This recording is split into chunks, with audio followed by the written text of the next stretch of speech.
सभी को नमस्कार दोस्तों। आज हम 11th क्लास की इंडियन ज्योग्राफी का चैप्टर नंबर 3 पढ़ने वाले हैं और आज हमारे चैप्टर का नाम है अफवाह तंत्र। यानी इस चैप्टर में क्या होने वाला है, भारत की जितनी भी नदियां हैं उसको हम पढ़ने वाले हैं। और मैंने अक्सर देखा यहाँ से कि बहुत ज़्यादा क्वेश्चन इस चैप्टर से आए हैं। यूपीएससी के एग्ज़ाम में, चाहे कोई भी एग्ज़ाम हो, सीडीएस, एनडीए, आईएएस प्रीलिम्स, सब में यहाँ से बहुत सारे क्वेश्चन आए। तो आप मान के चल सकते हो, यदि इस चैप्टर को आप ईमानदारी से करते हो, इसमें काफ़ी आप मैपिंग भी आपको करनी है, मैं करवाऊंगा इसी चैप्टर में, साथ में करवाऊंगा, कुछ भी नहीं छोड़ने वाला हूँ। तो ये आपके लिए बहुत ही शानदार लेसन साबित हो सकता है। और आप ये मान के चलिए कि आगामी आपकी आईएएस प्रीलिम्स एग्ज़ाम में यहाँ से 2 से 3 क्वेश्चन बन सकते हैं। हम एकदम कॉन्सेप्ट वाले तरीके से भी पढ़ेंगे, मैपिंग वाले तरीके से पढ़ेंगे, और कुछ चीज़ें फैक्ट जो रटने वाली चीज़ें उसके हिसाब से भी पढ़ने वाले हैं। तो आपकी जिम्मेदारी क्या बनती है, इनको लाइक शेयर करते रहो। यदि आप चैनल पर नए हो तो चैनल को सब्सक्राइब करो, अपने दोस्तों के साथ इनको शेयर करो, क्योंकि आप जानते हो यार, 6 से लेकर 11 तक मैंने एनसीईआरटी करा दी है, बहुत अच्छे से करवा दी है। और इनके जो नोट्स हैं, जो भी पीडीएफ फाइल है, आपको हमारे Telegram channel study IAS with Dharmendra Jakhar पर मिल जाएगी। इसका लिंक आपको टेलीग्राम का जो लिंक है इसके वीडियो के डिस्क्रिप्शन में आपको मिल जाएगा, और वहाँ से जाकर आप जितनी भी मेरे नोट्स की पीडीएफ फाइल है वो डाउनलोड कर सकते हो। चलिए शुरू करते हैं। सबसे पहले अफवाह तंत्र, इसको समझते हैं कि अफवाह तंत्र एक्चुअल में क्या होता है। तो अफवाह तंत्र से तात्पर्य क्या है कि निश्चित वायिकाओं के माध्यम से हो रहे जल प्रवाह को अफवाह कहते हैं। निश्चित वायिकाओं से मतलब क्या होता है, जैसे गंगा नदी की बात करें तो गंगा नदी और उसकी कई सारी सहायक नदियाँ हैं, ठीक है, ये सब मिलकर क्या करते हैं, एक अफवाह तंत्र बनाते हैं। और इन वाहिकाओं के जाल को क्या कहते हैं, अफवाह तंत्र कहते हैं। तो अफवाह तो क्या हो गया, निश्चित वाहिकाओं के माध्यम से जल प्रवाह, जैसे जल जैसे ऐसे बह रहा है, जो भी उसकी मतलब सहायक नदियाँ वगैरह है, और ये पूरा जाल मिलके क्या कहलाता है, अफवाह तंत्र कहलाता है। तो ऐसे क्वेश्चन तो चलो सिंपल सी बात है कि यहाँ से क्वेश्चन नहीं आने वाला है, ठीक है, लेकिन हमें पता होना चाहिए कि अफवाह तंत्र क्या है, ठीक है। किसी क्षेत्र का अफवाह तंत्र वहाँ के भूवैज्ञानिक समयावधि, मतलब आप ये देखो ना कि जैसे हिमालय, तो हिमालय का आज का जो अफवाह तंत्र है ना, किस प्रकार इसका विकास हुआ है। शुरुआत में हम जानते हैं कि पहले हिमालय नहीं था, बाद में हिमालय बना, उसकी ऊंचाई बढ़ रही है, नदियों के द्वारा कटाव हो रहा है। तो कहीं ना कहीं वहाँ की भूवैज्ञानिक समयावधि और चट्टानों की प्रकृति इसमें बड़ा रोल निभाती है। संरचना हो गई, स्थलाकृति हो गई, ढाल, बहते जल की मात्रा, बहाव अवधि का परिणाम है। तो एक चीज़ आप मान के चलिए, जैसे आप एग्जाम्पल के तौर पे देखो नर्मदा और ताप्ती नदियों को, तो नर्मदा और ताप्ती नदी आपको पता है ऑलरेडी क्या बहती है, भ्रंश घाटी में बहती है। जैसे यहाँ से अमरकंटक का पठार है, यहाँ से नर्मदा नदी निकलेगी एक भ्रंश घाटी में, यानी ऑलरेडी एक रास्ता बनाया रास्ता उसको मिला है। भ्रंश कैसे बना, जैसे कोई भी प्लेट है, जब इसका जैसे इंडियन प्लेट है, इंडियन प्लेट जब हिमालय के उत्थान के दौरान, ये प्लेट आप जानते हो इंडियन प्लेट की गति किस तरफ है, नॉर्थ की तरफ है, और आगे क्या है, यूरेशियन प्लेट है। यूरेशियन प्लेट है तो इंडियन प्लेट का इसके साथ कोलिजन हो रहा है, और उसके कारण क्या हो रहा है, हमारी जो प्रायद्वीपीय पठार है या प्रायद्वीपीय भूमि है, उस पर भी क्या वलन हो रहा है। तो जहाँ पे मतलब वलन में जो एक गर्त बनता है उसको क्या बोलते हैं, भ्रंश घाटी है। भ्रंश घाटी ऐसे भी बन सकती है कि एक पार्ट आगे खिसक गया और यहाँ पे मतलब एक घाटी की तरह या गर्त बन गया, या एक भ्रंश रेखा बन गई। तो नर्मदा नदी इसमें बहती है, भ्रंश घाटी में बहती है। नर्मदा, तापी और महानदी इसके बेस्ट एग्जाम्पल है। तभी तो आपने देखा ना कि नर्मदा नदी डेल्टा नहीं बनाती है। डेल्टा इसलिए नहीं बनाती कि डेल्टा तो वो नदी बनाती है जो अपर्दन करती है, यानी नदियाँ काट छांट करती है, नदियाँ पहाड़ को भी काटती है, अपने साथ मिट्टी कंकड़ सबको बहा के ले जाती है और सागर पे जाके उसको विक्षेपित करती है, निक्षेपित करती है। तो क्या होता है, वहाँ डेल्टा का निर्माण होता है। तो ऐसे हम पढ़ने वाले हैं। तो ये एक अच्छा हो गया आपके लिए। आगे देखते हैं। आगे इसमें है कि कैचमेंट क्षेत्र क्या होता है। तो वो होता है कि एक नदी विशिष्ट क्षेत्र से अपना जल बहा कर लाती है, जिसे जल ग्रहण क्षेत्र कहते हैं। तो एक नदी का मतलब कोई भी नदी आप अपने माइंड में रखो, तो उसका जो पूरा है, उसकी सहायक नदियाँ मिला के सब, ये अफवाह तंत्र का ही एक कह सकते हैं कि अफवाह तंत्र की तरह ही है। एक उसका एक कैचमेंट एरिया होता है। कैचमेंट एरिया मुख्य तौर पर हम कह सकते हैं कि जैसे ये कोई पहाड़ है, एक तरह से हम ये कह सकते हैं, जैसे एक डायग्राम इसका बनाए ऐसे, ठीक है, बीच में कोई मतलब आ गया एक पहाड़, यहाँ से फिर दूसरी नदी बह रही है, ठीक है, ऐसे दूसरी नदी बह रही है। तो जैसे ये नदी यहाँ पे बह रही है ना, वो कोई दूसरी नदी यहाँ पे बह रही है, बीच में कोई जल विभाजक अवरोधक, इनके बीच में कोई पहाड़ है मान लो, है ना, ऊंचाई वाला पहाड़ है। तो एक नदी जैसे यहाँ बह रही है इस तरफ, एक नदी यहाँ बह रही है, तो इन दोनों को अलग कौन कर रहा है, जल विभाजक अलग कर रहा है। और ये इस नदी का कैचमेंट एरिया हो गया, और ये इस नदी का कैचमेंट एरिया हो गया। यानी एक नदी के कैचमेंट एरिया को उच्चावच के द्वारा अलग किया जा सकता है। सिंपल सी बात है। आगे देखते हैं। ठीक है। और इसके अलावा मुख्य अफवाह तंत्र प्रतिरूप क्या है, यहाँ से एक क्वेश्चन आ सकता है। जैसे मैं अभी सीडीएस की क्वेश्चन देख रहा था, 2021 के सीडीएस में एक क्वेश्चन देखा गया था, उसमें ईपीएफओ की एग्जाम में भी शायद एक ऐसा क्वेश्चन मैंने देखा था कि मुख्य अफवाह प्रतिरूप के बारे में पूछा गया है। जैसे प्रतिरूप क्या होता है कि जैसे एग्जाम्पल के तौर पर हम देखेंगे, जैसे आप ये अमरकंटक पठार का एग्जाम्पल लो, अमरकंटक पठार से सोन नदी भी निकलती है, यहाँ से दूसरी और भी नदी निकलती है, यहाँ से नर्मदा नदी भी निकलती है, तो ये अरीय प्रतिरूप है। अरीय प्रतिरूप का मतलब होता है एक स्थान से मतलब कई चारों तरफ ये निकल रही है। अभी देखने वाले हैं ये एग्जाम्पल मैंने बताया कि प्रतिरूप क्या होता है। प्रतिरूप और भी प्रकार के होते हैं, देखते हैं कि जो अफवाह प्रतिरूप पेड़ की शाखाओं के अनुरूप हो। पेड़ की शाखाएं कैसी है, मतलब ऐसे मतलब अलग शाखाओं की बात करें तो शाखाएं तो मतलब बहुत ही मिश्रित होती है ना, काफ़ी ऐसे। तो मतलब एक मुख्य नदी होगी, इसमें कई सहायक नदियाँ, सहायक नदियों की अन्य नदियाँ, सहायक नदियाँ, मतलब ऐसे मिलाकर क्या बनता है, एक वृक्षाकार क्या बोलता है प्रतिरूप बनता है। जैसे उत्तरी मैदान की नदियाँ, उत्तरी मैदान में आप गंगा नदी और उनकी सहायक नदियों को देखोगे तो आपको कैसा प्रतिरूप देखने को मिलेगा, वृक्षाकार प्रतिरूप देखने को मिलेगा, वृक्ष के आकार का, वृक्ष की शाखाओं के आकार का। तो ये आ सकता है, ये क्वेश्चन आ सकता है कि निम्नलिखित में से कौन सा प्रतिरूप वृक्षाकार प्रतिरूप है, या कहाँ पे भारत में, उत्तर भारत की जो नदियाँ हैं उनमें वृक्षाकार प्रतिरूप है। जब नदियाँ किसी पर्वत से निकलकर सभी दिशाओं में बहती है उसे बोलते हैं रेडियल अरीय प्रतिरूप। अभी हमने बात की ना कि जैसे अमरकंटक का ये पठार है, यहाँ से नर्मदा नदी निकलती है, सोन निकलती है, शायद इनमें महानदी या ऐसे कौन सी और भी नदियाँ निकलती है, लेकिन मुख्य तौर पर नर्मदा और ये निकलती है, ठीक है, सोन नदी निकलती है। तो एक पर्वत से चारों ओर निकल रही है, ऊंचाई वाले स्थान से यदि चारों तरफ से नदियाँ निकलती है तो उसको बोलते हैं अरीय प्रतिरूप। ये अच्छा यहाँ से क्वेश्चन आ सकता है। देखो यहाँ पे दिया भी है कि अमरकंटक पर्वत श्रृंखला से निकलने वाली नदियों का एग्जाम्पल क्या है, अफवाह प्रतिरूप कौन सा है, अरीय अफवाह इसका एग्जाम्पल है। दूसरा है इसमें जब मुख्य नदियाँ एक दूसरे के समानांतर मिलती है, ठीक है, एक दूसरे के समानांतर बहती हो तथा सहायक नदियाँ उनके समकोण पर मिलती हो, मतलब समकोण वही हो गया ना, जैसे दो नदियाँ ऐसे बह रही है फिर सहायक नदियाँ उनके समकोण पर ऐसे मिल रही है, ऐसा कुछ बनेगा इनका, ठीक है। तो ऐसे प्रतिरूप को क्या बोलते हैं, जालीनुमा। समकोण वाले को बोलेंगे जालीनुमा, जालीनुमा अफवाह प्रतिरूप कहते हैं। जब सभी दिशाओं से नदियां बहकर किसी झील या गर्त में, जैसे ये कोई झील या गर्त है ना, इसमें आके मिलती है ना, चारों तरफ से आके मिलती है, अरे ये प्रतिरूप तो निकल रही थी, इसमें आके मिल रही थी, उसको क्या बोलेंगे, इसको बोलेंगे अभिकेंद्री। अभिकेंद्री यानी एक ही केंद्र की ओर आ रही है। तो देखो कितना आसान है, आप इसको समझ समझ के पढ़ोगे तो यहाँ से एक क्वेश्चन बन सकता है आपका। मतलब ऐसे क्वेश्चन मैंने अक्सर देखे हैं कि एक क्वेश्चन इस टॉपिक से पूछा जाएगा तो यहाँ से पूछा जाएगा, प्री के अंदर एक क्वेश्चन यहाँ से पूरी पूरी संभावना बनती है। और 4 ही प्रकार के हैं, एक बार रिवीजन करा देता हूँ। एक तो वृक्षाकार प्रतिरूप हो गया, जहाँ पे मतलब काफ़ी जाल गुथित है, मतलब नदियों का पता नहीं कौन सी नदी कहाँ से आके मिल रही है, जैसे उत्तर भारत की नदियाँ, ठीक है, गंगा और उनकी सहायक नदियाँ, ब्रह्मपुत्र, ठीक है, ये हो गया। एक हो गया अरीय प्रतिरूप, यानी एक केंद्र से नदियाँ निकल रही है, अरीय प्रतिरूप। एक हो गया जहाँ पे नदियाँ समानांतर, दो मुख्य नदियाँ समानांतर बहती है और सहायक नदियाँ उनके समकोण पर मिलती है, तो ये हो गया जालिनुमा प्रतिरूप हो गया।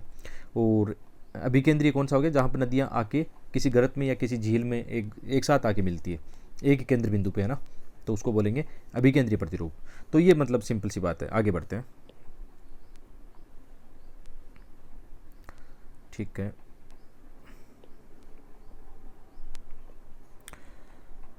आगे है इसमें कि एक नदी और उसकी सहायक नदियों द्वारा अफवाही क्षेत्र को अफवाह कहते हैं। मतलब अफवाह भी आ गया, कैचमेंट एरिया जैसा ही अफवाह। ये थोड़े से टॉपिक क्या मिक्सअप है, लेकिन थोड़ी परिभाषा का ध्यान रखना, मैंने एज इट इज़ परिभाषा लिख दी है। ऐसे क्वेश्चन आने की संभावना कम है, लेकिन हो सकता है बिटवीन द लाइन क्वेश्चन आए तो ऐसा आ सकता है, ठीक है। एक अफवाह को दूसरे अफवाह से अलग करने वाला कैच मतलब क्या है, जल विभाजक। जल विभाजक सिंपल सा यार, जैसे है ना, आपने देखा होगा कि अरावली पर्वतमाला है, या प्रायद्वीप में हम देखें कि प्रायद्वीप में जो मध्य उच्च भूमि है वो ऊपर वाली जो गंगेटिक, जो आपकी गंगेटिक प्लेन में, या हम कह सकते हैं जो हिमालय से नदियाँ निकलती है उनको अलग करता है।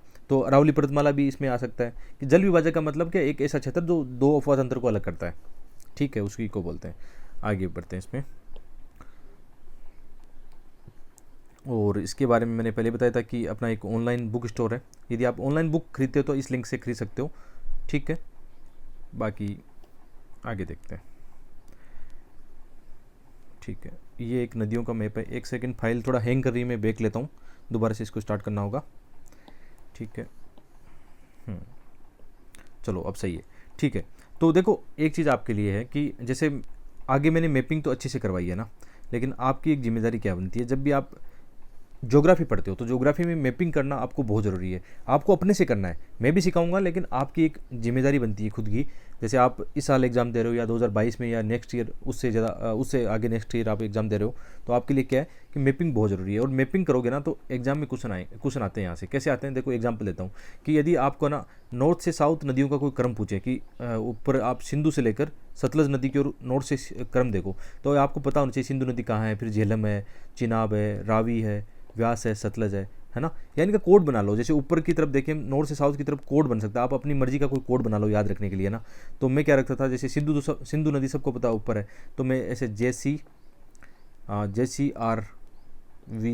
में ऐसा अपना कोड रखता था कि ये याद भी रह जाए। JC अपना कोई ऐसे दोस्त का नाम ऐसा कुछ कोई कहानी की तरह से याद कर लेते हैं, JCRVS। तो उससे भी फ़ायदा मिलता है कि उत्तर से दक्षिण का क्रम याद रखने के लिए आपको ऐसा कोई कोड बना लो, ठीक है।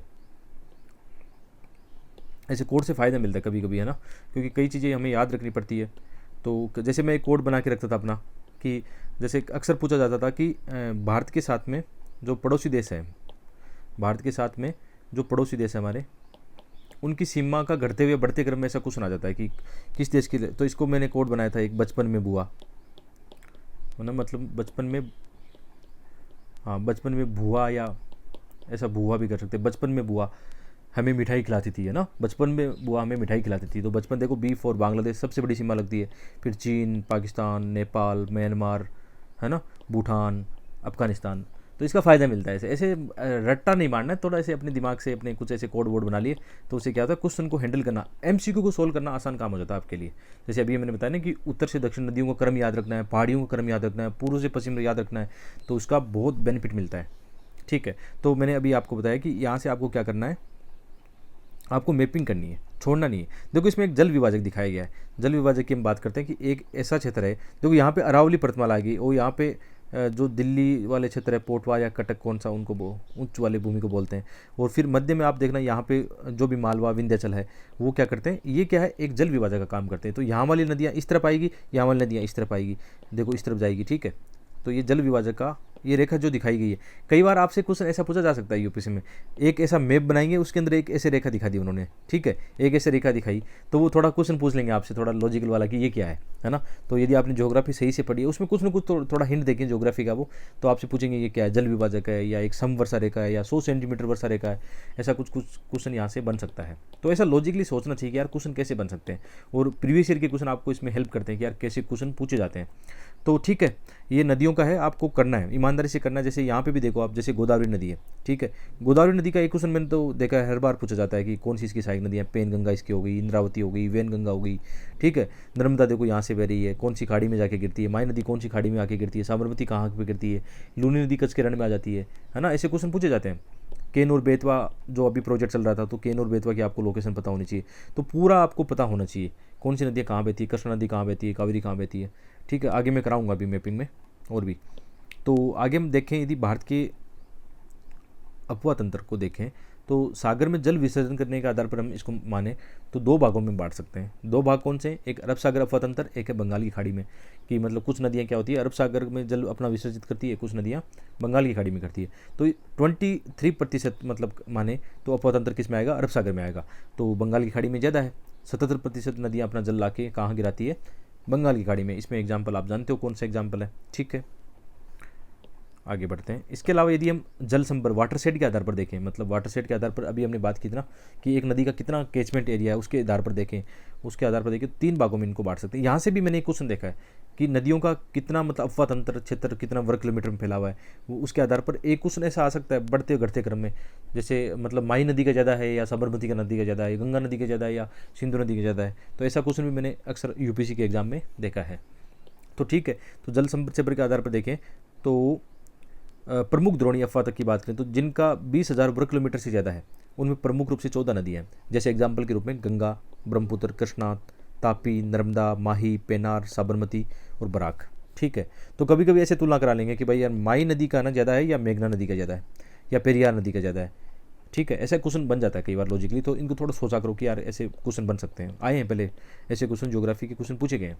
तो यदि हम बात करें, और बराक नदी का भी कई बार, बराक नदी का भी हमने देखा था, बराक नदी का जो क्वेश्चन आया अभी शायद EPFO या CAPF के एग्जाम में बराक नदी वाला क्वेश्चन आया है, तो नदियों को चैप्टर एक फेवरेट चैप्टर है, यूपीएससी में ज्योग्राफी की थी, एनसीईआरटी से क्वेश्चन बनेंगे, तो यहाँ से 2 से 3 क्वेश्चन आपके बन सकते हैं और पूरे के पूरे सही हो सकते हैं, तीनों के तीनों क्वेश्चन आपके सही हो सकते हैं यहाँ से। ऐसा मेरा मानना है, विश्वास है कि आपके आगामी एग्जाम में यहाँ से 2-3 क्वेश्चन बनेंगे और आपके सही होने चाहिए, ईमानदारी से मेहनत करो, सही होनी चाहिए। ठीक है, आगे इसमें मध्यम द्रोणी वाले जिनका अफवाह तंत्र 2000 वर्ग किलोमीटर से लेकर 20,000 वर्ग किलोमीटर के मध्य में 44 नदी द्रोणियाँ इसमें शामिल है, कालिंदी, पेरियार नदियाँ और मेघना नदियाँ इसमें शामिल है। इसके अलावा लघु द्रोणी की बात करें जिनका अफवाह क्षेत्र 2000 वर्ग किलोमीटर से कम है, तो ये न्यून वर्षा वाले क्षेत्रों में मतलब आंतरिक जो नदियाँ होती है ये इसमें शामिल होता है। इसके अलावा उद्गम के आधार पर देखें नदियाँ कहाँ से उत्पन्न होती है, उसके आधार पर देखें तो 2 मुख्य इसके वर्ग है, हिमालय अफवाह, एक है प्रायद्वीपीय अफवाह। तो मेंस में तो यहाँ से क्वेश्चन जो आता है आजकल आप जानते हो लॉजिकली क्वेश्चन आता है, यहाँ से मेंस की एग्जाम में आपको एक फ़ायदा रट्टा नहीं मारना है। मेंस की एग्जाम में जितने भी आपका जीएस के चारों पेपर है उसके अंदर जो क्वेश्चन आएंगे वो आएंगे स्टैटिक प्लस करंट, बिल्कुल स्टैटिक आएगा नहीं। जैसे आप ये सोच रहे हो कि यहाँ से क्वेश्चन पूछ लेंगे कि हिमालय नदी तंत्र और प्रायद्वीपीय नदी तंत्र के बारे में अंतर बताइए, ऐसा क्वेश्चन नहीं आएगा। वहाँ पे जो क्वेश्चन आएगा कि यार हाल ही में मतलब ये क्लाइमेट कंडीशन की ऐसा हो रहा है, न अपनी नदियाँ सिकुड़ रही है, या जल संकट के सामना करने के लिए नदियों को जोड़ना कितना स्वाभाविक बात है, ऐसे क्वेश्चन लॉजिकली वाले आएंगे जो कि आप आराम से कर सकते हो। मेंस के लिए आपको रट्टा मारने की कतई आवश्यकता नहीं है। ठीक है, तो पहले हम लेते हैं हिमालय अफवाह तंत्र। तो हिमालय अफवाह तंत्र की यदि हम बात करें तो आप जानते हो यहाँ की नदियाँ काफ़ी मतलब अपर्दन करती है, अपर्दन यानी कटाव करती है। क्यों करती है? आप जानते हो हिमालय अफवाह तंत्र या हिमालयन जो रीजन है वो नया है, अभी नवीन वलित श्रृंखला है, तो वहाँ पे क्या ऊंचाई भी बढ़ रही है, तो नदियाँ क्या करती है अपना रास्ता बनाने के लिए काफ़ी काट छाट करती है, तो वहाँ पे कई फिर अपरदनात्मक स्थलाकृतियाँ बढ़ती है। अपरदनात्मक स्थलाकृति में जैसे वहाँ गहरे गड्ढ हो जाते हैं, खड्डे हो जाते हैं, महाखड्ड बोलते हैं इनको, यू आकार की घाटी होती है, वी आकार की घाटी बनती है, मतलब सिप्रिकाएँ जलप्रपात वहाँ पे बनते हैं। कुछ निक्षेपणात्मक स्थलाकृति है, ये तो अपर्दन के कारण है, जैसे ये कोई पहाड़ है ना, इसको काट काट के कुछ स्थलाकृतियाँ बन गई, उनको बोलते हैं अपरदनात्मक स्थलाकृतियाँ।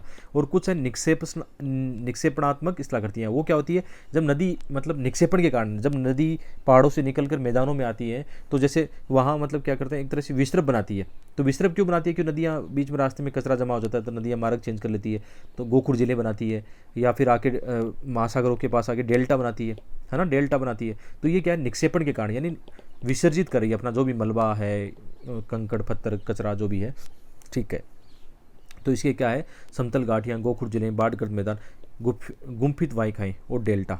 गुम्फित वाहिका भी इसका एग्जाम्पल है, जैसे नदियाँ बहती है, नदी ऐसे बह रही है, बीच में मतलब कोई एक तरह से कचरा जमा हो गया तो नदी इधर से भी जा रही है, इस तरह से एक एग्जाम्पल होता है। ठीक है, और अच्छा इसमें क्वेश्चन जो बनेगा यहाँ से ऐसा बन सकता है, कौन सी अपरदनात्मक स्थलाकृति है, कौन सी निक्षेप, ये नाम अजीब सा है थोड़ा, निक्षेपणात्मक स्थलाकृति है। ठीक है, चलिए इसके अलावा नदियाँ रास्ता बदलने के लिए भी जानी जाती है। यहाँ पे उत्तर वाले में आप नोटिस करना, जैसे ऊपर वाले की बात करें हम, ठीक है, इसकी नोट या हिमालयन नदियों की बात करें तो हमने कहा ना कि अभी बात की हमने कि यहाँ पे हिमालय का नवीन पर्वत श्रृंखला है, और यहाँ पे क्या होता है कि नदियाँ कटाव छटाव ज़्यादा करती है, तो अपरदन के साथ आता है। अपरदन आने के कारण क्या होता है, नदियों के मार्ग में अपरदन जमा होता है तो मार्ग चेंज कर लेती है, मार्ग बदल लेती है अपना।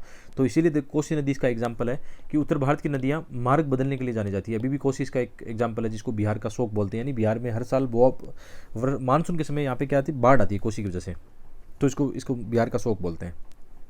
ठीक है, तो इसलिए कहते हैं कि इन नदियों में यहाँ पे बांध बनाना भी बहुत मुश्किल काम होता है। बांध बनाना मुश्किल इसलिए काम होता है, विशेषकर जो उत्तर भारत की नदियाँ, हिमालयन नदियाँ, उनमें बांध बनाना बहुत मुश्किल क्यों होता है? क्योंकि यहाँ पे अपरदन बहुत ज़्यादा आता है, तो अपरदन के कारण क्या होता है, बांध टूट भी सकता है, इसलिए इन पर ध्यान रखा जाता है कि ऐसे क्षेत्र में बांध नहीं बनाए जाए। ठीक है, इसके अलावा प्रमुख नदियों की यदि बात करें तो हम पढ़ने वाले हैं, जैसे सबसे पहले सिंधु नदी तंत्र।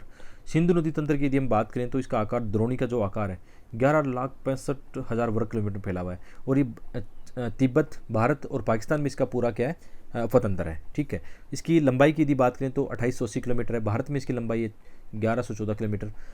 उद्गम कहाँ से? भोकुरचू कैलाश पर्वत के निकट एक हिमनद है, वहाँ से इसका उद्गम है, वहाँ से ये निकलती है। तिब्बत में इसको सिंगी खबान या खबान और शेरमुख के नाम से जाना जाता है। और अक्सर ऐसा क्वेश्चन पूछा गया कि भारत में कौन सी 2 श्रृंखलाओं के मध्य से गुजरती है, तो आपका आंसर होगा लद्दाख और जास्कर की श्रेणियों से सिंधु नदी गुजरती है।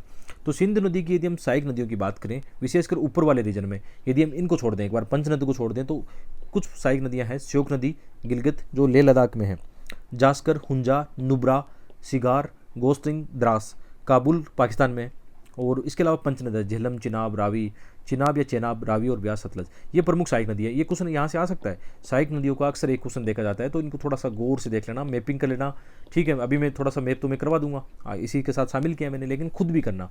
खुद ज़्यादा करोगे, ज़्यादा सीखोगे, उतने ही क्वेश्चन आपके सही होने वाले हैं। और अंत में कहाँ पे जाके गिरती है? अरब सागर में जाके गिरती है। तो सारी डिटेल इसके अंदर, आपको जो डिटेल चाहिए सिंधु नदी के तंत्र के बारे में सारी डिटेल है।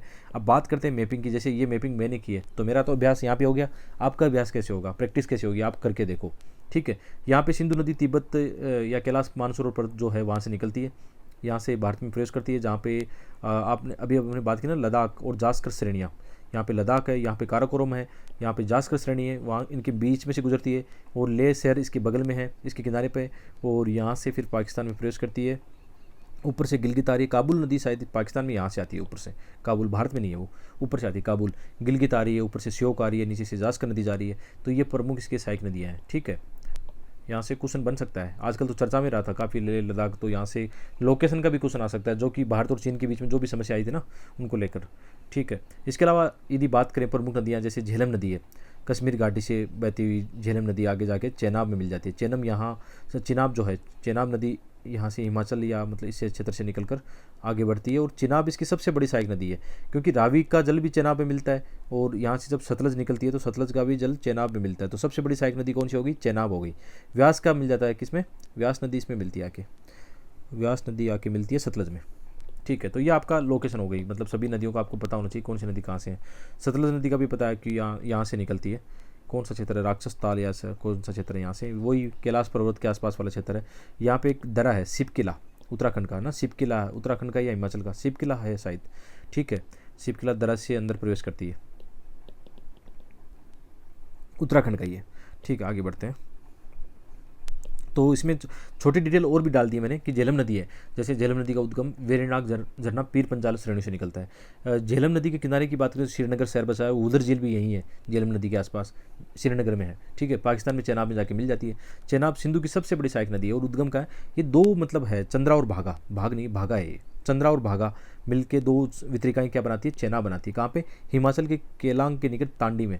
तो चेनाब हो गई, और 1180 किलोमीटर है, क्योंकि सिंधु की सबसे बड़ी सहायक नदी भी है। रावी नदी की बात करें तो रावी नदी रोहतांग दर्रा है, कुल्लू पहाड़ी है, हिमाचल प्रदेश में चंबा घाटी से बहती है। तो ये आ सकता है चंबा घाटी कहाँ है, तो यही है। ठीक है, चेनाब में मिलती है, पीर पंजाल और धौलाधर श्रेणियों के मध्य से गुजरती है, बहती है। ऐसा क्वेश्चन आ सकता है कि कौन सी नदी इनके मध्य से गुजरती है, या स्टेटमेंट बन जाएंगे ऐसे करके। ठीक है, व्यास नदी की बात करें तो व्यास कुंड से निकलती है, कुल्लू घाटी से बहते हुए धौलाधर श्रेणी को काटती है।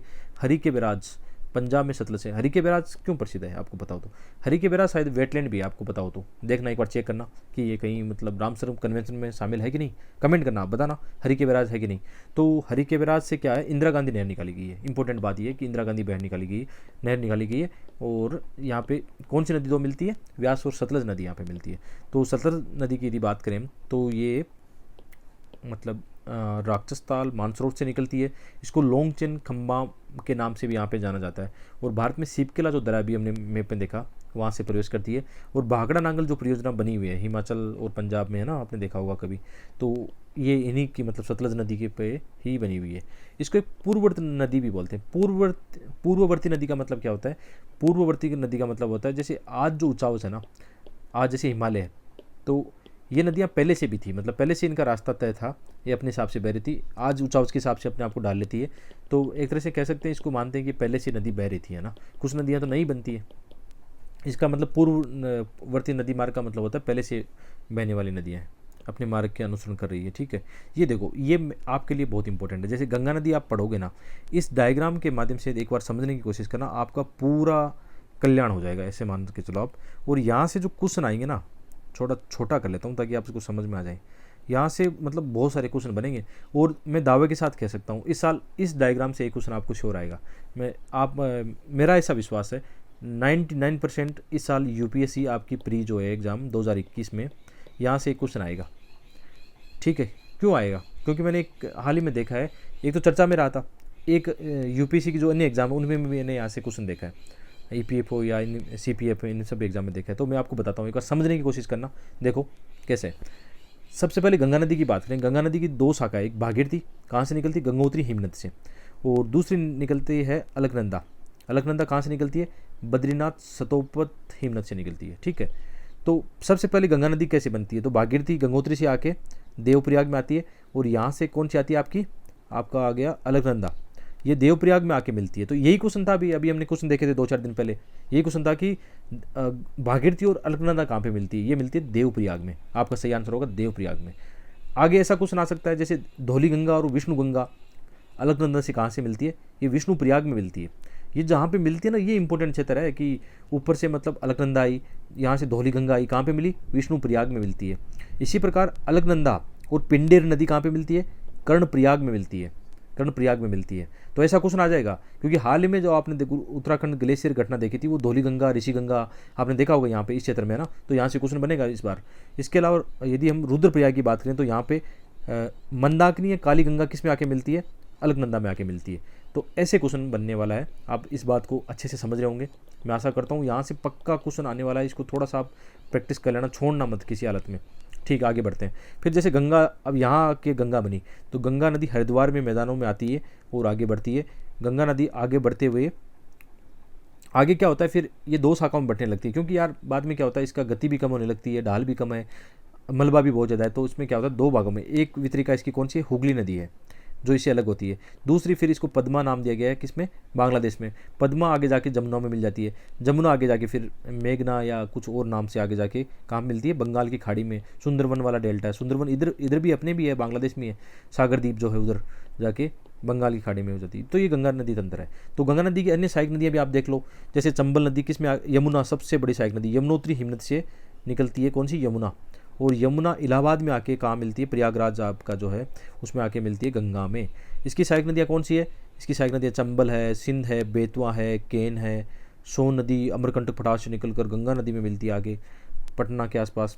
ठीक है, तो ऐसा मतलब ये नदी तंत्र है। ऊपर से नदियों को हम देखें, शारदा और गोमती ऊपर से मिलती है, घाघरा नदी ऊपर से आती है, गंडक आती है, कोसी आती है। कभी भी याद रखना, तीस्ता नदी को, तीस्ता नदी जो आती है ना, यहाँ पे गंगा में मत मिलाना तीस्ता नदी को, ये गलत हो जाएगा। तीस्ता नदी कहाँ मिलेगी, तीस्ता नदी ब्रह्मपुत्र नदी में मिलेगी। और यही क्वेश्चन यही क्वेश्चन 2020 में या 19 में आया हुआ है, आईएएस प्रीलिम्स में आया हुआ है ऐसा क्वेश्चन। तो थोड़ा सा ऐसे कर लोगे ना तो आपका अच्छे से हो जाएगा। देखो, जब मैंने इतनी अच्छी ईमानदारी से इसमें टाइम लगा के मैपिंग की है आप लोगों के लिए, तो आप क्यों नहीं कर सकते। और ये मेरे पहले के नोट्स नहीं है, आप लोगों का कमेंट रहता है कि सर आप ये नोट्स मतलब एनसीईआरटी के चैप्टर डेली बेसिस पर क्यों नहीं ला सकते। तो दोस्तों, मुझे ये नोट्स बनाने में इतना टाइम लग रहा है। अब ज्योग्राफी मेरी तो इतनी पड़ी हुई है, मुझे नोट्स बनाने की आवश्यकता नहीं है। मेरा ऑप्शनल सब्जेक्ट भी आप जानते हो, ज्योग्राफी पहले रह चुका है, 4 बार मेंस लिखा है मैंने उससे। लेकिन अब दोबारा नोट्स बनाने में टाइम लगता है यार।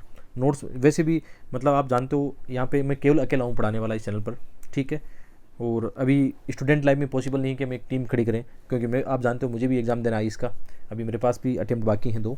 ठीक है, तो इस प्रकार क्या कर सकता हूँ, जो मैं नोट्स अपने लिए बनाता हूँ वो आप लोगों को मैं शेयर कर सकता हूँ, आप लोगों के लिए कुछ अच्छी वीडियो बना सकता हूँ। अभी तो इतना ही पॉसिबल हो सकता है। ठीक है, तो जो जो नोट्स मैं बनाता चला जाऊँगा वो नोट्स मैं टेलीग्राम पे आप सब के लिए दूंगा। बहुत सारे कमेंट करते हैं कि सर आपके सभी नोट दे दो। तो दोस्तों, मेरे पास जो नोट्स है ऑलरेडी मैं शेयर कर चुका हूँ टेलीग्राम पे। बाकी आने वाले वक्त में जैसे जैसे टाइम आगे निकलेगा, मैं जो भी नोट्स बनाऊंगा आप लोगों को शेयर करता चला जाऊँगा। ठीक है, इसमें चिंता मत करना, बिल्कुल शेयरिंग इज केयरिंग, मैं इसमें कहावत में विश्वास करता हूँ। बिल्कुल आप लोगों की जिम्मेदारी है कि ना, जितने अपने दोस्त हैं हिंदी मीडियम के ग्रुप में, इनको शेयर करते रहो बस, ताकि यार अच्छे मोटिवेशन के साथ लेसन लेकर आते रहें। ठीक है, और यहाँ तक जैसे अभी बात करें तो बहुत कम लोग पहुँचेंगे। जो अच्छा कोर एरिया है, जहाँ से क्वेश्चन बन सकते हैं, लोग यहाँ तक पहुँचते नहीं, वीडियो को देखते हैं, स्किप करते हैं। कोई बात नहीं, जो देख रहे हैं उनको धन्यवाद देता हूँ, और शायद आप अच्छे से फील करोगे कि यार मतलब सही पढ़ रहे हैं, सही जगह पर हम पढ़ने, मतलब एक तरह से। ठीक है, बाकी डिटेल देखते हैं यहाँ पे। ओके, यहाँ पे देखो, यहाँ पे गंगा की जो है लंबाई है 2525 किलोमीटर है। उत्तराखंड में कितनी है, देखो कई बार ऐसा भी आ जाता है कौन से राज्य में कितनी लंबाई इसकी है ना। उत्तराखंड में 110 किलोमीटर है गंगा की, उत्तर प्रदेश में 1450 है, बिहार में 445 है, पश्चिम बंगाल में 520 किलोमीटर है। 8.6 लाख वर्ग किलोमीटर। भारत की सबसे बड़ी अफवाह तंत्र की यदि बात करें तो गंगा का है। ठीक है, सिंधु नदी का नहीं है, सिंधु नदी का अफवाह तंत्र 11 लाख है, लेकिन वो सब में, और यहाँ भारत में 8.6 लाख है। ठीक है, इसके अलावा देखो ये क्वेश्चन, देखो ये कल परसों वाली एग्जाम में मैं देख रहा था, नमामि गंगे परियोजना, ये ईपीएफओ वाली एग्जाम में देख रहा था। तो ये एनसीईआरटी से क्वेश्चन उठा लिया उन्होंने। एनसीईआरटी आपके लिए बाइबल है भाई साहब और बहनों, मतलब सबके लिए क्या है, बाइबल है। इनको आप देखते रहना। नमामि गंगे, ये आप मतलब इसमें आप पढ़ लेना, इसको कोई डिटेल समझाने वाली चीज़ नहीं है। ठीक है, आगे देखते हैं। यमुना की बात करें तो यमुना की हमने अभी मैप में देख लिया था। यमुना गंगा की सबसे बड़ी क्या है, पश्चिमी और सबसे लंबी सहायक नदी है। उद्गम कहाँ है, यमुनोत्री हिमनद है। और सहायक नदियों की बात करें, चंबल, सिंध, बेतवा, केन, हिंडन, रिहंद, सेंगर और वरुणा इसकी सहायक नदी है। चंबल नदी कहाँ से निकलती है, एमपी के जो महू क्षेत्र है, मालवा का पठार है, वहाँ से निकलती है और फिर राजस्थान से बहते हुए किस नदी में मिलती है, यमुना में जाके मिल जाती है। और इस पर कई प्रकार के बांध है, जैसे गांधी सागर बांध, कोटा है, और भी बहुत सारे 4 बांध है इस पर, आप देखोगे कभी। इसके अलावा गंडक नदी क्या है, गंडक नदी काली गंडक प्लस त्रिशूल गंगा से मिलकर बनती है। और उद्गम कहाँ है इसका, नेपाल हिमालय में, धौलागिरी व माउंट एवरेस्ट की भी निकलती है। पटना के पास ही गंगा नदी मिलती है, अभी हमने मैप में देखा था। इसी प्रकार घाघरा नदी है जो कि मापचा चुंगो हिमनद से निकलती है। तिल्ला, सेती, बेरीज की सहायक नदी है। शारदा नदी काली गंगा इसी मैदान में मिलती है, छपरा के निकट गंगा नदी में। तो ये डिटेल आप पढ़ लेना, इसमें ऐसी कोई बात नहीं है। इसके अलावा कोसी नदी भी एक पूर्ववर्ती नदी का एग्जाम्पल है, यानी पहले से बहती रही है और उद्गम कहाँ पे, तिब्बत में है। अरुणा नदी इसकी मुख्य एक सहायक नदी है। कई बार सहायक नदियाँ पूछ लेते हैं, मतलब रामगंगा गढ़वाल पहाड़ियों से निकलती है। इसी प्रकार दामोदर नदी जो है छोटा नागपुर के पूर्वी किनारे से निकलती है, ब्रह्मस घाटी में बहती हुई हुगली नदी में मिल जाती है। सहायक नदी इसके बराकार, कई बार ये पूछ लेते हैं दामोदर नदी की सहायक नदी कौन सी है, बराकार है या बराकार या बाराकार। दामोदर घाटी परियोजना इस पर बनी हुई है। इसके अलावा शारदा या सरयू, गौरी गंगा जिसको बोलते हैं, ये कहाँ पे, नेपाल हिमालय से निकलती है और भारत में नेपाल सीमा इसको बोलते हैं, काली और चाइक बोलते हैं। घाघरा नदी में भी जाके मिल जाती है। सोन नदी अमरकंटक पहाड़ियों से निकलती है, आरा के पास गंगा मिल जाती है। सोन नदी इंपॉर्टेंट है, जो हमने अभी मैप में देखी हुई थी, दोबारा आप ऊपर नीचे करके देख लेना इसको। इसके अलावा अगला जो है ब्रह्मपुत्र नदी तंत्र, ये भी इंपॉर्टेंट है। मैंने मैप बना दिया है, मैप में समझा देता हूँ तो आपका काम बन जाएगा पूरा। तो जैसे हम बात करते हैं कहाँ से निकलती है, जैसे मैप की बात करें, ठीक है, उतना अच्छा तो नहीं बनेगा अभी, यहाँ से नॉर्थ ईस्ट का जो बनेगा, ठीक है। तो यहाँ से इस रीजन से निकल के यहाँ पे आके और फिर ये भी मतलब बंगाल की खाड़ी में चली जाती है, ऐसा बनेगा इसका। तो यहाँ पे रफली जो हमने मैप बनाया इसको समझने की कोशिश करो मैप में, ठीक है। तो इसमें देखो आप, ये कहाँ से निकलती है, कैलाश परसरणी मानसरोवर झील के पास में क्या है, चेम्मा युंगडुंग हिमनद है। ये मतलब अजीब से नाम है, इसको यहाँ पे सांगपो नदी बोलते हैं। जब यहाँ से निकलती है तो ये सांगपो नदी है, इसका नाम है सोदक, सांगपो बोलते हैं सोदक, ठीक है। क्या करेगी, पाप शुद्ध करेगी या कुछ करेगी पता नहीं, ठीक है। आगे जाके फिर नामचा बरुआ जो हमने पहले पढ़ा था, अरुणाचल प्रदेश के कोने पे नामचा बरुआ जो पर्वत चोटी है, 7000 मीटर से अधिक इसकी क्या है ऊंचाई है। तो ये कहाँ, दिहांग मतलब यहाँ पे है, इसको नाम दिहांग नाम अरुणाचल प्रदेश में नाम दिया गया है। फिर आगे ये जैसे असम में आती है ब्रह्मपुत्र इसको नाम देते हैं, ब्रह्मपुत्र जैसे ही बांग्लादेश में आती है जमुना बोलते हैं। और जमुना में पद्मा मिलती है, पद्मा आके फिर मेघना के रूप में आगे चली जाती है, ठीक है, बंगाल की खाड़ी में। यहाँ कन्फर्म कर लेना मेघना है, मुझे श्योर नहीं है, एनसीईआरटी में शायद नहीं लिखा हुआ था ये वर्ड है ना, लेकिन जहाँ तक लग रहा है मेघना ही है यहाँ पे, ठीक है। तो ये ब्रह्मपुत्र नदी की कहानी है। तो ब्रह्मपुत्र नदी में कौन सी सहायक नदी आके मिलती है, ऊपर से दिबांग मिलती है, यहाँ से लोहित मिलती है, नीचे से धनसिरी मिलती है। कई बार ये भी कर लेते हैं, जैसे ये नदी बह रही है तो ये इसका दायां तट हो गया, ये इसका बाएं तट हो गया। कई बार डिटेल में पूछेंगे तो पूछेंगे कि इसके बाएं तट पे आगे कौन सी नदी मिलती है, जैसे धनसिरी इसके बाएं पे मिलती है या दाएं पे मिलती है, जैसे लोहित इसके बाएं पे मिलती है या दाएं पे मिलती है, तो ये बाएं तट पर आके मिलती है। नदी जिससे जहाँ से बहती है उसकी दिशा देख लिया करो अपने हाथों से, फिर इसको कैलकुलेट कर लिया करो। जैसे हमने देखा था कल परसों, एक देख रहे थे संकोस रिवर असम में बहती है। और ये क्यों इंपॉर्टेंट है, हाल ही में जैसे एक आया था ना कि अंतर्राष्ट्रीय पर्यावरण दिवस पर कोई यहाँ पे चर्चा में रहा था, है ना, अभी तो मुझे भूल गया हूँ मैं वो बात। आपको जो क्वेश्चन समझा रहा था उस क्वेश्चन में था ये, आप कमेंट करके बताना आपको याद हो तो। हाल ही में संकोस रिवर का मैंने आपको एक क्वेश्चन करवाया था, ईपीएफओ या सीपीएफ के एग्जाम का, कमेंट करके बताना, मैं अभी भूल रहा हूँ शायद, ठीक है, अभी तो याद नहीं है। तो एक यहाँ पे कौन सा था, राष्ट्रीय उद्यान था या कोई अभयारण्य चर्चा में रहा था, जो हाल ही में उसको दर्जा दिया गया था किसी चीज़ का, ठीक है। ऐसा क्वेश्चन आएंगे इस बार, मुझे ऐसा फील हो रहा है कि जो चर्चा में चीज़ें हैं तो यहाँ पे जो हम बात कर रहे हैं ऐसे क्वेश्चन प्रीलिम्स में आ सकते हैं। तो ऐसे पूरा अपना मैप बन गया ना, ऐसे करके अपनी नदियों का आपने पढ़ लिया। ऐसे पढ़ा करो यार, आपका एक बार में आपको याद आ जाएगा पूरा। जैसे ये मेरे दिमाग में भी पूरा छपा हुआ है कौन सी नदी कहाँ पे बहती है, तो क्वेश्चन कैसे गलत हो जाएगा, ठीक है। क्वेश्चन गलत होने की संभावना भी नहीं है। और मैं भी ये भी कैलकुलेट कर लेता हूँ कि मुझे यहाँ पश्चिम से पूर्व में क्रम पूछे, उत्तर से दक्षिण क्रम पूछे नदियों को मैं बता दूंगा, आराम से बता दूंगा। आगे बढ़ते हैं हम, ठीक है। फिर है प्रायद्वीपीय भारत की अफवाह नदियों की तो बात करें तो हिमालय अफवाह तंत्र से पुराना है, क्योंकि हमने पहले पढ़ते समय जब पहला चैप्टर पढ़ा था, इसका दूसरा चैप्टर पढ़ा था जहाँ पे हमने जियोलॉजी और भारत की चट्टानें पढ़ी थी, है ना, उसमें क्या बताया था कि प्रायद्वीपीय पठार या प्रायद्वीपीय जो क्षेत्र है ना वो पुराना है किससे, हिमालय के तंत्र की तुलना में। तो नदियाँ जो बहती है वो भी पुरानी होगी, तो इसका मतलब ये एक मतलब काफ़ी ओल्ड है, तो यहाँ की नदियाँ भी पुरानी प्रौढ़ावस्था में होगी, ठीक है। नदियाँ प्रौढ़ावस्था में, हिमालय तंत्र से पुराना है। ढाल इसका, ये क्वेश्चन आ गया था एक बार कि जो प्रायद्वीपीय अफवाह है उसका ढाल किस तरफ है, जैसे ये हमारा है तो इसका ढाल देखना आप इस तरफ है, इसीलिए तो यहाँ की नदियाँ, जैसे ये पश्चिमी घाट है, तो पश्चिमी घाट वाली तो नदियाँ चलो इनके पास चारा नहीं तो इधर गिरेगी आके, है ना। लेकिन बाकी जो नदियाँ गिरती है यहाँ पे कौन सी, भ्रंश घाटी है, तो नर्मदा और तापी तो यहाँ गिरती है, बाकी नदियाँ यहाँ की गिरती है। एक क्वेश्चन मुझे याद है, एक मुझे क्वेश्चन याद है 2013 या 12 या 15 के आसपास एक क्वेश्चन बहुत लॉजिक वाला आया था। एक क्वेश्चन ऐसा आया था, क्वेश्चन क्या था, स्टेटमेंट क्या था कि नर्मदा नदी है ना, नर्मदा नदी यहाँ पे पूर्व से पश्चिम की ओर बहती है, एक तो ये था स्टेटमेंट, ऐसा था। तो फिर इसका प्रायद्वीपीय पठार का ढाल दक्षिण पूर्व में, एक लॉजिक पूछा गया था, ऐसा कारण क्या है, तो उसका कारण था भ्रंश घाटी। एक और क्वेश्चन ऐसा ही क्वेश्चन था कि स्टेटमेंट बेस्ड क्वेश्चन था कि नर्मदा नदी दो पर्वतों के बीच में से बहती है, कौन से पर्वत है वो भी देखना पड़ेगा। और ये है कि प्रायद्वीपीय पठार का ढाल दक्षिण पूर्व में, तो कुछ लोग, अच्छा जैसे स्टेटमेंट आता ना कि नर्मदा नदी पूर्व से पश्चिम की ओर बहती है, कथन आ गया, और उसका कारण बोल देते हैं कि इसका कारण बोल देते हैं कि ढाल है ना, प्रायद्वीपीय पठार का ढाल किस तरफ है, पश्चिम की तरफ है, ये आ गया ना। तो ये स्टेटमेंट रॉन्ग है, ये स्टेटमेंट तो चलो सही है लेकिन ये रॉन्ग है, क्योंकि नर्मदा नदी तो भ्रंश घाटी के कारण पूर्व से पश्चिम में बहती है ना, जबकि प्रायद्वीपीय ढाल किस तरफ है, अभी जो हम देख रहे हैं। ऐसा क्वेश्चन आया है पहले, ऐसे लॉजिक वाले क्वेश्चन आएंगे। ठीक है,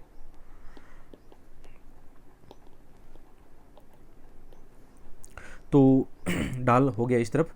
नदियाँ बारहमासी नहीं है क्योंकि यहाँ पे तो ग्लेशियर नहीं है, जबकि हिमालय की नदियाँ ग्लेशियर पिघल के बहती है।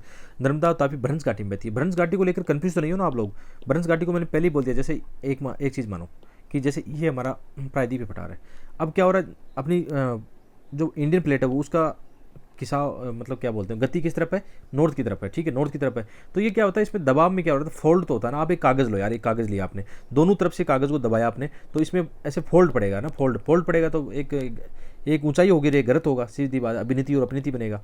तो उसी चक्कर में क्या हुआ, या क्या हो सकता है, जैसे आप एक कागज़ लिया आपने, इस कागज़ को आपने इस तरफ से खींचना शुरू किया ना, इस तरफ से खींचना शुरू किया, तो यहाँ से थोड़ा तो कागज़ फटने लग जाएगा ना। दोनों तरफ से आप दबाव डालोगे, एक तरफ से तो कहीं से तो फटेगा ना कागज़, फटेगा तो या क्या होगा, ग्रत बन जाएगा या भ्रंश घाटी बन जाएगी, ऐसा भी बनता है।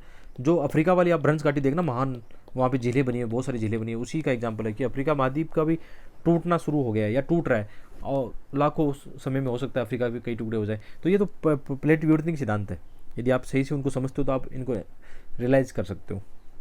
ठीक है,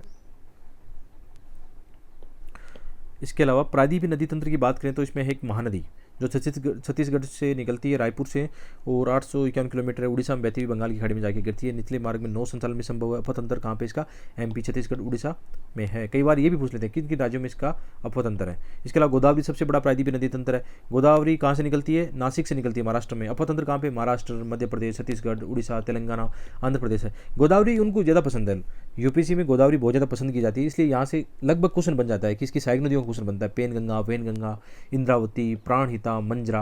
ये क्वेश्चन मुझे याद आ रहा है 17 का या 16 का, कि जिसमें यही क्वेश्चन पूछा गया था, आइस प्री के अंदर यही क्वेश्चन पूछा गया था। तो आप पढ़ते समय ये चीज़ें ध्यान में रखते हो तो एनसीईआरटी आपके लिए कितना महत्वपूर्ण रोल निभा सकती है। ठीक है, और यहाँ से आसानी से प्री निकल सकता है। इसके अलावा कृष्णा नदी की बात करें तो कृष्णा नदी सह्याद्री महाबलेश्वर से निकलती है और 1401 किलोमीटर इसका लंबाई होगी। सहायक नदियाँ कोयना, तुंगभद्रा, भीमा है। अपतंत्र महाराष्ट्र, कर्नाटक, आंध्र प्रदेश में है। और इसके अलावा कावेरी नदी की बात करें तो ये कोगाड़ू, ब्रह्मगिरी, कर्नाटक से निकलती है, 800 किलोमीटर लंबाई है। सहायक नदियाँ काबिनी, भवानी, अमरावती है। अपतंत्र केरल, कर्नाटक और तमिलनाडु में है। ठीक है, नर्मदा बहुत इंपॉर्टेंट है। नर्मदा अमरकंटक पठार से निकलती है, भ्रंश घाटी में बहती है। डेल्टा नहीं बनाएगी, याद रखना, नर्मदा और तापी डेल्टा नहीं बनाएगी। डेल्टा वो नदियाँ बनाती है जो अपना रास्ता खुद बनाती है ना। इनका तो रास्ता ऑलरेडी भ्रंश घाटी एक नाली की तरह बना हुआ है, इसलिए डेल्टा नहीं बनाती। क्या बनाती है, एस्चुरी बोलते हैं उसको। एस्चुरी मतलब जहाँ पे डेल्टा नहीं होगा तो वहाँ एस्चुरी होगी। एस्चुरी का मतलब जहाँ पे नदी का प्योर वाटर और सागर का लवणीय जल मिलता है तो एक अलग ही पारितंत्र बनता है, उसको बोलते हैं एस्चुरी।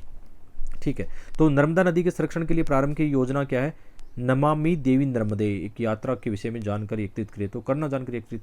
ठीक है, ये आ सकता है प्रीलिम्स में ऐसा, नमामि देवी नर्मदे। ठीक है, ठीक है, ठीक है, आगे बढ़ते हैं।